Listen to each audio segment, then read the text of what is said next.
Thank you, Dr. Kempen, and of course, thank you to AAPS. It's quite an honor to be here.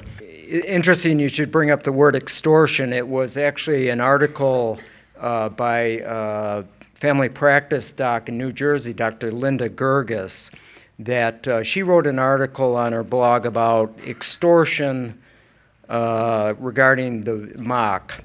And that got my attention. I had never heard of MOC. In fact, I had never heard of the American Board of Internal Medicine.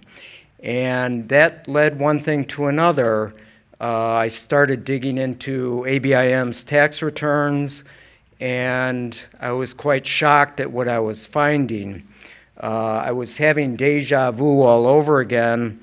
I know quite a few of you are from Minnesota. I worked with Attorney General Mike Hatch back in the day during the Alina Medica scandal. So there was a lot of similarities in what I was seeing with the ABIM tax returns, the 990s, and what was going on at Medica and Alina. Now, Mike Hatch went after Medica and Alina, broke the two organizations up, got rid of the entire board of directors and top executives. And I've always felt that if this issue is pushed hard enough and long enough, that would be the ultimate outcome with the American Board of Internal Medicine. So that was the first and second week in August. I have felt on an intuitive level that the American Board of Internal Medicine is doomed financially, and I feel even more strong about that today. Now, if you were to ask me what doomed is, I would say at a minimum where their liabilities exceed their assets. I'll try and stay out of the accounting vernacular, but ABIM, which has been around in 1936, and then the foundation was incorporated in 1989, peaked out with assets of $62 million in the year 2000. It's quite possible as we stand or sit here today that they are below zero. I believe they would be below zero if it were not for the stock market rally since the election, ironically. So they are doomed. It's quite possible that they're insolvent. Again, insolvent being defined as liabilities in excess of assets. What does that mean to doctors? What that means is if the Pennsylvania Attorney General, where the foundation is incorporated, and the Iowa Attorney General, where ABIM is incorporated, were to step in and shut down ABIM tomorrow, and ABIM and the foundation were to liquidate all their assets, there would not be enough cash available to return about $75 million in money that doctors have prepaid ABIM for what I call the out years. In other words, ABIM is sitting on about $75 million in cash that has been prepaid for certification in years 2 through 10, if that makes sense. So insolvency means the doctors will not be made whole with their money being refunded. So that's that's the situation that they're in. So I do agree with Dr. Kempen's remark that the battle is being won. I know it's not being won as quickly as a lot of the physicians would like. My role has really been since February of 2015 to take the battle, if you will, onto the social media battleground and Twitter in particular. So I wanted to just quickly go through what that has entailed. I know some of you follow me on Twitter and are familiar with some of the work that I've disseminated. Basically, my role has been engaging in what's called Memetic Warfare. on a social media battlefield, and we'll talk about what a meme is. I actually hadn't even heard of that word about a year ago. And ultimately, the goal is to weaponize the numbers that I've accumulated, and we deployed some of those numbers in action in Texas. In fact, the Texas Medical Association utilized numbers that I had compiled in their information to legislators when things were reaching a critical point during that battle. As I mentioned, the financial death spiral continues with ABIM. In fact, in the last year, they've lost about $12 million and are, as I said, I do believe they're actually underwater if you exclude any investment gains. There's also been some death rattles out of ABIM. They fired their auditors of 10 years. And they also rejected an AMA resolution last November calling for an outside independent audit of the organization. So as a forensic accountant, those are what I would call death rattles of an organization that is collapsing. I did update the Iowa Attorney General's office in March. I had met them originally in May of 2015 in person. I sent them some updated information and raised my concern about the fact that this 81-year-old organization incorporated in Iowa is on the brink of insolvency if you pull in the assets from the foundation, even pulling in the assets from the foundation. So the ABIM scandal was featured in a book by Elizabeth Rosenthal, a former New York Times health reporter. She contacted me back in 2014. I emailed her originally to see if she was interested in taking on this story in her capacity with the New York Times. She met me in Chicago and said that she's actually writing a book, and was horrified at the information that I had uncovered about the American Board of Internal Medicine. I would like to note that some of you may be aware that the ABIM Foundation, through a non-publicly traded partnership, had investments in the Cayman Islands a year ago. Those were first reported, and they were no longer reported on the most recent tax return. That certainly doesn't pass the smell test in my book. Dr. Barron, who was featured in a story earlier this week, is on track to make about $4 million in compensation, and while racking up losses, operating losses on his watch, could be as high as $50 million over his 5-year contract, which expires next June. So why he's still around is beyond comprehension to me, and why the board has not intervened to get rid of him and his CFO and other executives. One other note, we unearthed ABIM's retirement plan last year, again, which was the retirement plan was incorporated in the same year that the foundation was formed, 1989,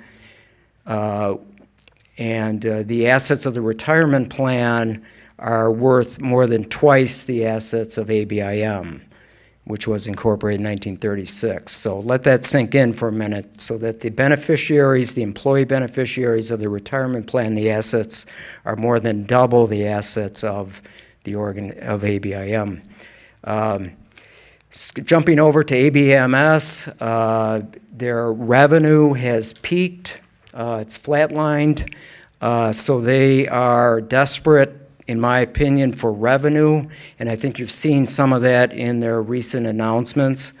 Meanwhile, the salaries at ABMS has skyrocketed, and So they're being squeezed. They have rapidly increasing salary costs and revenue that has plateaued. So they're in trouble.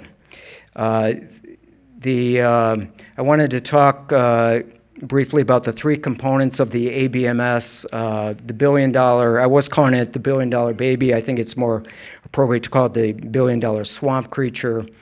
And then we'll touch on the daily cost of executive compensation and retirement at ABMS and the 24 boards. And then just look at quickly the American Board of Surgery and Pediatrics Retirement Plans. Those are two of the more abusive boards, in my opinion. And look at the related tax-exempt organizations and other entities that these boards have set up. This was a fake tweet from ABMS, just going through the presentation today. Getting back to the definition of memetic warfare, it's a modern type of information warfare and psychological warfare involving the propagation of internet memes on social media.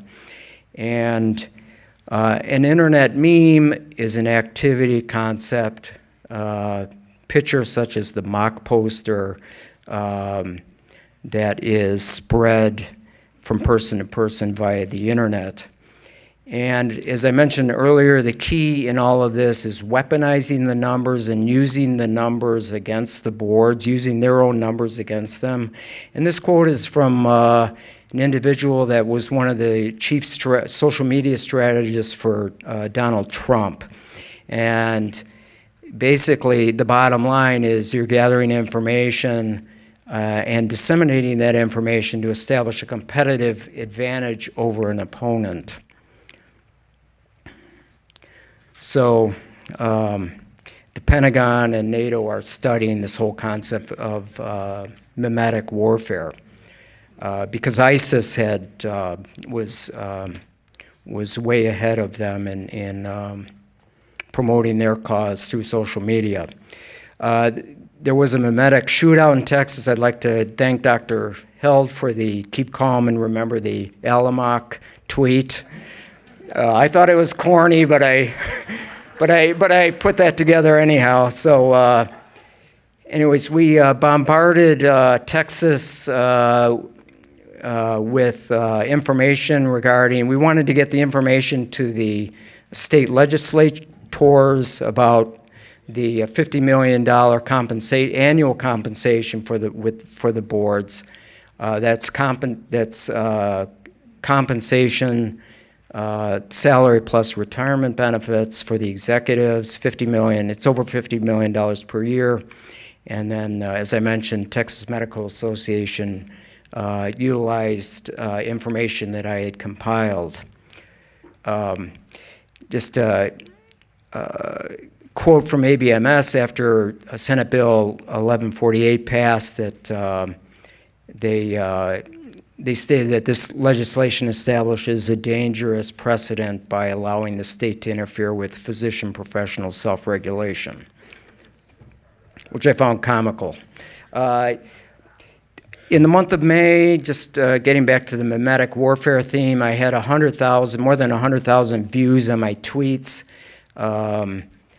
And I thought it was interesting that the ABMS pulled the American College of Surgeons into the battle. Of course, that left an opening for me to start digging into the American Board of Surgery.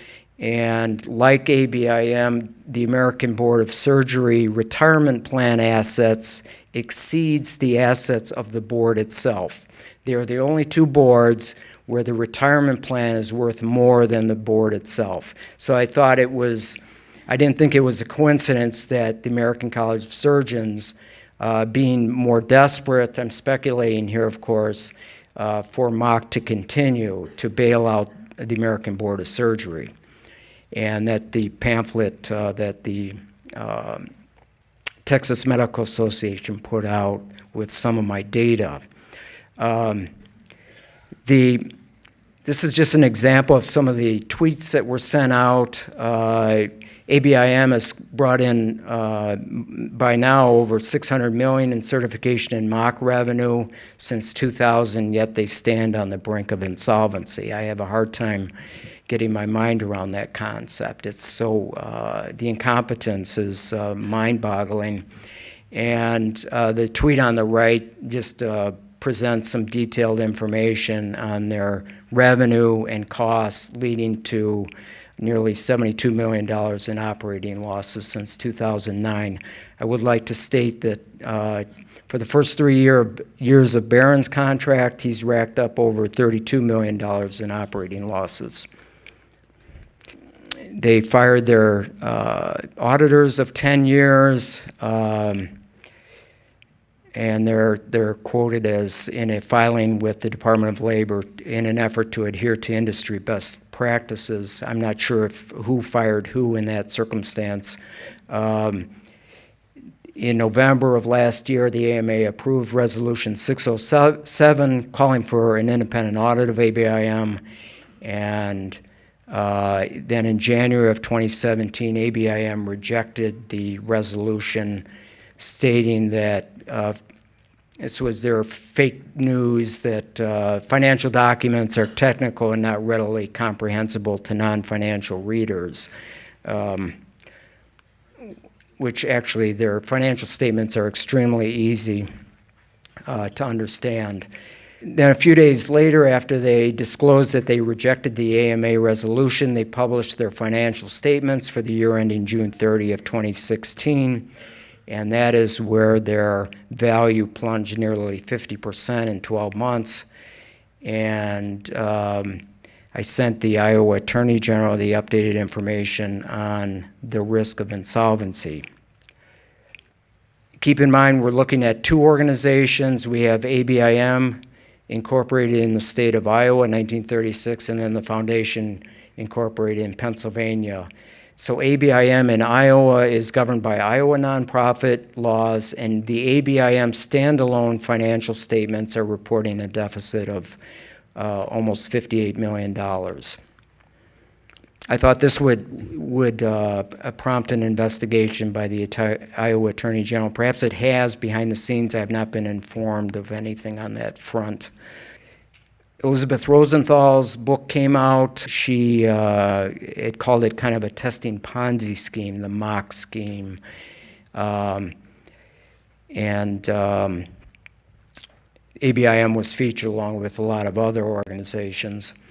As the Pirates of the Caribbean, I sent out, both Dr. Fisher and I were all over ABIM when we discovered the Cayman Island investments of $6.5 million.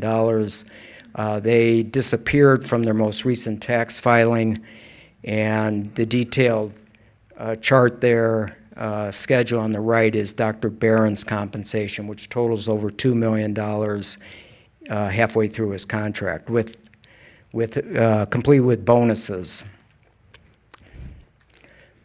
The retirement plan was published. Their 2016 retirement plan was published. I just wanted to highlight that it's 100% employer funded. In other words, the employees do not kick in money to into the retirement plan, and that ABIM is kicking in anywhere between 13% and 18.7% of wages into the retirement plan for eligible employees. The typical plan, I believe, is roughly 5% nationwide. So it's a very generous retirement plan. Getting back to what I mentioned earlier, the green line there on the left tweet is ABMS's revenue. It's skyrocketed, but has flattened out. And then the tweet on the right shows the rapid increase in salaries and other compensation and benefits at ABMS. So salaries have skyrocketed since 2010 at ABMS. The $1 billion swamp creature, people have asked, well, what makes that up? The boards make up about $750 million of it. I'm talking about ABMS and the 24 boards. The retirement plans account for about $125 million. There was a couple boards I could not find any retirement plans for. The American Board of Orthopedic was one of them. And then the related organizations, the spin-offs such as ABIM Foundation, account for about $125 million in assets. So all told, we're looking at about $1 billion in assets held by these organizations. Within the boards themselves, the bulk of the money is cash and investments. They do own real estate. I know the infamous condo at ABIM Foundation, which was sold at a huge loss, got a lot of press, but a number of the boards own real estate, and interestingly enough, ABPN and ABOG actually invested money in land only with no building, which I found odd that they would be purchasing land with no building. That's not the 7.5. 7.5 is total land of all the boards that have real estate investments. And the final bullet point there about prepaid certification and MOC cash, the boards collectively have about $200 million in this prepaid money that I talked about.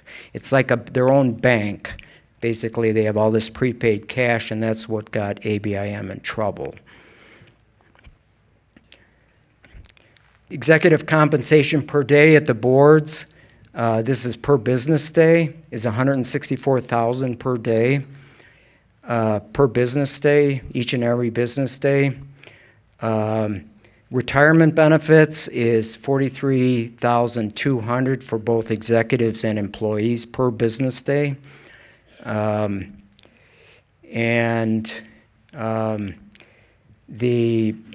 American Board of Surgery is, put their pedal to the metal with their contribution, all-time high in the year 2015, even though their net assets are dropping. And then the American Board of Pediatrics has been extremely aggressive in funding their retirement plan, kicking in $10.5 million since 2010.